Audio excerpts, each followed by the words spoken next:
Rappelez-nous votre nom. Jean-Claude Van Damme. On s'en souviendra.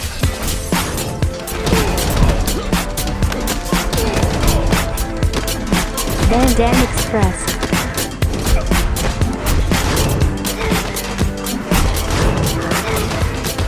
Van Damme Express.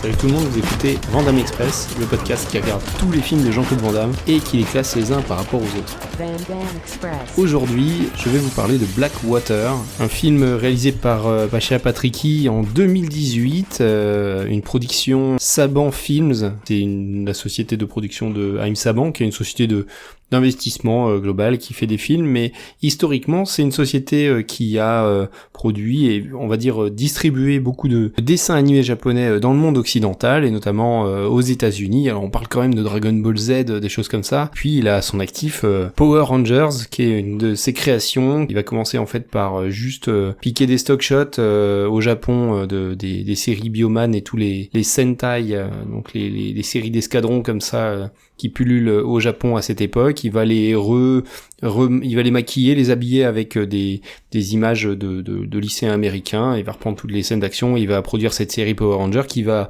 après faire un gros carton et va le rendre extrêmement riche. Je crois qu'il va revendre il a revendu il y a peu de temps la franchise à Disney pour plus de 40 millions de dollars. Voilà. Ouais, je vous ai fait une longue parenthèse parce que ce Blackwater, vous allez voir, ça va pas aller très très haut.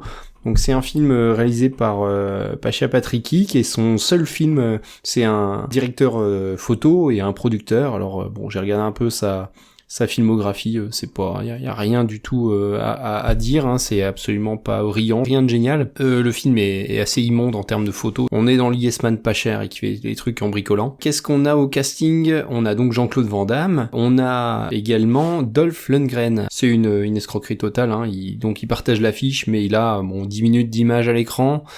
Peut-être au total 1 minute 30, allez, peut-être 2 minutes avec d'écran avec Van Damme, avec l'équipe. Parce qu'en fait, pendant tout le film, il va être enfermé dans sa pièce, donc j'imagine que il a dû avoir une demi-journée de tournage.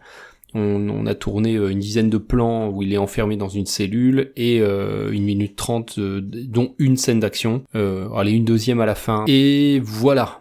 Donc c'est une totale escroquerie, hein, sur l'investissement et la présence de Dolph Lundgren au cast. Et donc on évacue tout de suite le plaisir de retrouver Van Damme et Lundgren, qui auront tourné quand même 5 films ensemble. On en a traité que 2. Il y aura d'autres Universal Soldier, on aura l'occasion de les voir cette année. Au casting, on a également Patrick Kilpatrick, qui joue un des méchants, et qu'on a vu également dans un autre Van Damme, Coup pour Coup, que j'ai pas encore traité. Il a également tourné dans des séries, et son plus gros film c'est Minority Report, quand même, de Spielberg, où il joue un flic. Voilà, on voit régulièrement les... Dans le reste du casting, on a également Al Sapienza, qu'on a vu dans Les Sopranos, dans Person of Interest, qui est un acteur assez correct. Et dans les rôles féminins, on a Courtney B. Turk, dans le rôle de Melissa Ballard, donc une autre agent secret, et Jasmine Waltz, qui est également une top modèle et qui a joué dans pas mal de petits films, mais voilà, c'est 2 filles qui ont peu tourné et qui sont, je dirais, principalement top modèles, et ensuite qui ont essayé une petite carrière sans trop briller.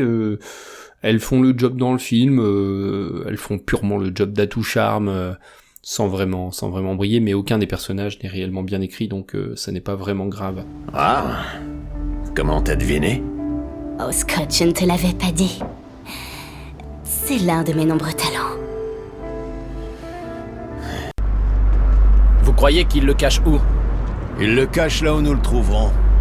De quoi parle le film? Eh bien, c'est une histoire on parle d'un sous-marin, c'est un film un peu de sous-marin, où on a un sous-marin prison, où sont enfermés des agents extrêmement dangereux pour pas qu'ils puissent s'échapper. On les met à 1500 mètres sous les mers, et avec un petit équipage, et on les enferme dans leur cellule où il y a absolument rien pour pouvoir s'échapper. Le film commence sur un échange entre Dolph Lundgren, qui est enfermé dans sa cellule, et le personnage de Van Damme, qui s'appelle Wheeler, un nom pas trop con pour une fois, qui est enfermé dans sa cellule à lui. Il découvre, et donc le personnage de Dolph Lundgren Marco va être extrêmement mystérieux. Il va juste lui dire que c'est plutôt un cimetière sous-marin plutôt qu'une prison, et personne n'en ressort jamais. Ah, un petit rayon de soleil. Bonjour. C'est vrai que le soleil, on le voit rarement venir jusqu'ici, je reconnais. Tu sais pas où on est? Oh, en ce moment, je dirais qu'on est quelque part entre Houston et Quintana Roo. Qui es-tu? C'est quoi cet endroit? Officiellement, il n'existe pas, ce qui veut dire que nous non plus. Une prison secrète? Plutôt un cimetière secret. Sauf qu'on n'est pas enterré.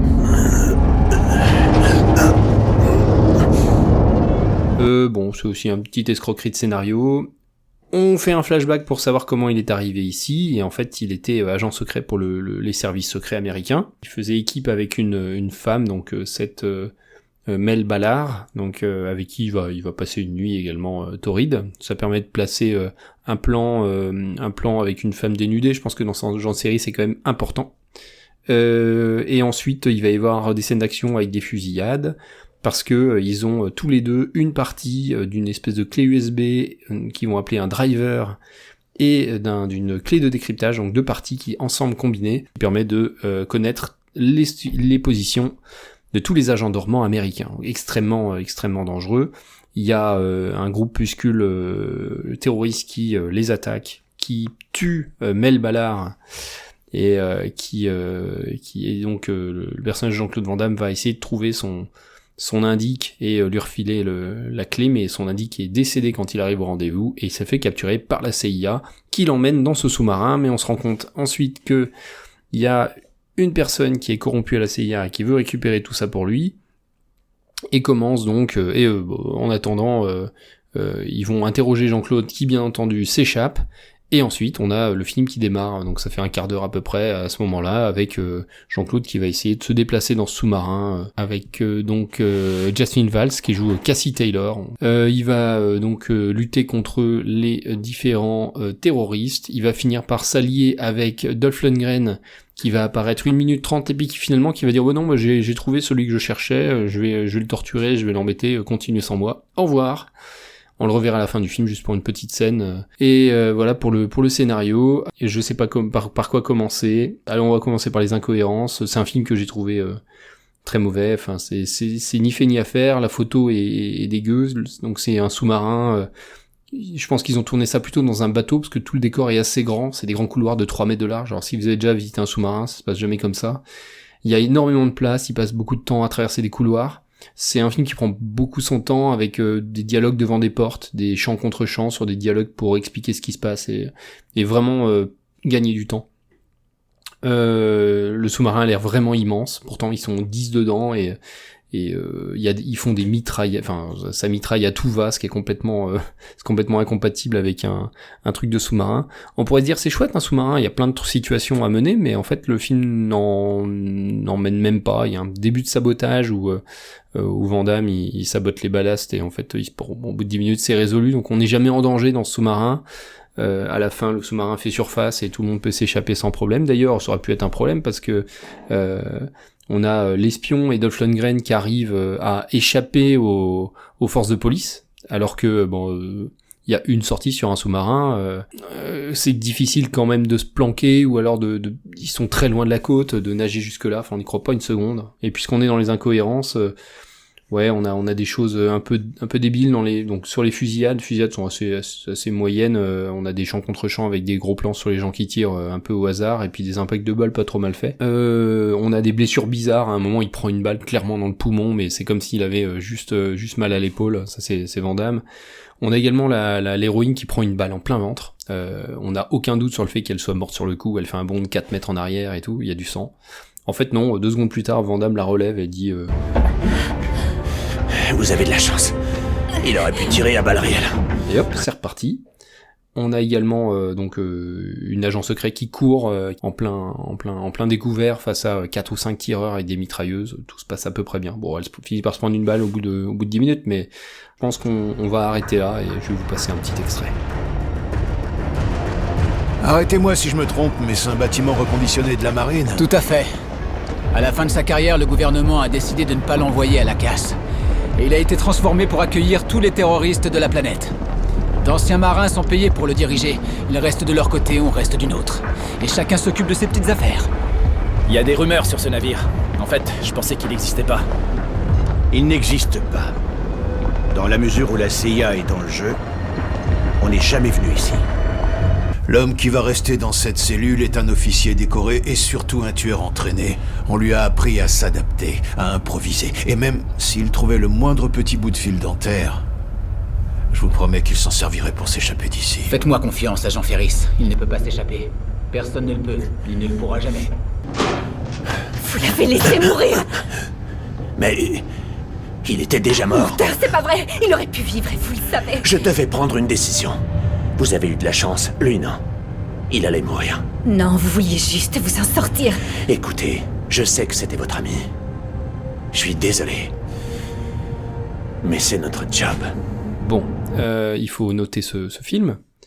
J'ai pas eu trop de mal à le noter, à le classer non plus. C'est peut-être le pire film que j'ai vu jusque-là parce que il y a de l'esbrouf. Alors il est très très mauvais. J'ai mis 1 en note artistique. Ça fait très amateur et c'est très moche. Il y a aucune idée. Les décors c'est vraiment de l'esbrouf de A à Z et c'est pas très bien fait. Donc c'est de l'esbrouf qui se fout de notre gueule. Bon, il y a pas de moyens, mais il y a d'autres choses à faire sans moyens. Le film essaie même pas de cacher la misère en fait. Et en note bagarre, j'ai mis 2 parce qu'en fait il y a 2 bagarres au corps à corps. Elles sont assez nazes, des fusillades pas terribles. J'ai mis 2, c'est parce qu'en fait c'est moins bien que l'arme absolue en termes de bagarre hein, que Black Eagle où là il y a un peu quand même des bagarres de kung-fu, c'est moins satisfaisant que ça. Je crois mis 2 parce qu'il y en a pas mal dans tout le film et puis les fusillades sont ok. Pas de bonus JCVD parce qu'il faut quand même pas tirer sur l'ambulance, on est sur un total de 1,5 sur 10, ce qui est la pire note et bien entendu on va le ranger à la 27e et dernière place, donc derrière les 3 films que j'avais notés comme étant mauvais pour l'instant, Street Fighter, Le Dernier Mercenaire, Black Eagle, et donc on a un nouveau film que je classe dans une section très mauvais. Donc encore en dessous, je vous recommande absolument pas cette arnaque, c'est même pas rigolo, donc même pas en soirée nanar. Pour ce Blackwater, pas trop d'excuses pour ce film, sorti la même année que Lucas, qui est quand même classé 7ème chez nous, donc mauvaise période pour Van Damme, non. Mauvais choix, production foireuse. On a fait le tour pour aujourd'hui avec ce très mauvais Blackwater. Et la semaine prochaine, on va se retrouver pour un film qui a 20 ans de moins. Voilà, pour une suite, les seules suites que Van Damme aura fait. J'espère que ça sera mieux et j'espère que ça sera en tout cas un peu plus sympa à regarder. Je vous salue et je vous dis à dans 15 jours. Je ne veux pas vous gâcher la journée, mais le côté espionnage, c'est pas si excitant que ça. Vous croyez? Je vous le jure. La plupart du temps, on se retrouve dans des hôtels crasseux à dormir dans des lits déglingués. Avec un peu de chance, le petit-déj ne rend pas malade. Ah! Vous m'avez fait mal. Pardon, c'est vrai que vous êtes blessé. Comment? Comment il va? Qui, mon bras? Demandez-lui, il va vous répondre.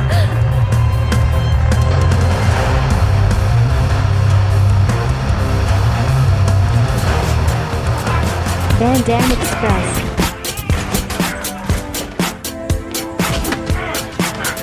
Van Damme Express. Van Damme Express.